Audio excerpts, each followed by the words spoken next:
সুন্দর বাতাস, কি সুন্দর পরিবেশ। এক টুকরো লাল মাটির মধ্যে দেখুন কয়েকটা গাছ লাগানো। জায়গাটা নিচা, কিন্তু এই অল্প একটু জায়গা উঁচা।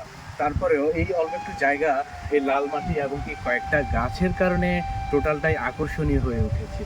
এখানে একটা জিনিস আমরা দেখতে পেলাম, হয়তো এখানে একটা টাইমে পানির কল বা এমন কোনো কিছু ছিল, যার আমরা একটা পাইপ বা কোনো কিছু এমন অনেক কিছু দেখা যাচ্ছে এখানে আছে। আপনাদেরকে যদি দেখাই, এই যে দেখুন এখানে যে উঁচা জায়গাটা ছিল সেখানে এই যে হলো পানির নিচ থেকে যে পানির পাইপটা উঠেছে তার পাইপ, আর এমনকি এখানে যে ভাটা করা হয়েছিল বা ঢালাই দেওয়া হয়েছিল ঢালাইয়ের অংশ, মানে কত পুরনো হলে বা কত উঁচা জায়গা ছিল এই জায়গাটা, তার নিচের অংশটুকু দেখলে বোঝা যায় যে এই জায়গাটা একটা টাইমে কত উঁচা ছিল, কত গাছগাছালি এখানে ছিল।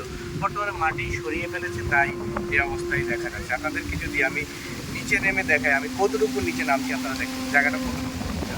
এই যে আমি নামার মধ্যে আছি, অনেক উঁচা পর্যন্ত এই জায়গাটা।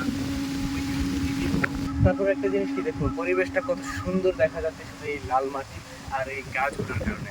আমার কাছে এমন জায়গাগুলো খুবই অসাধারণ লাগে। আপনাদের কাছে কেমন লাগে অবশ্যই কমেন্টে জানাবেন।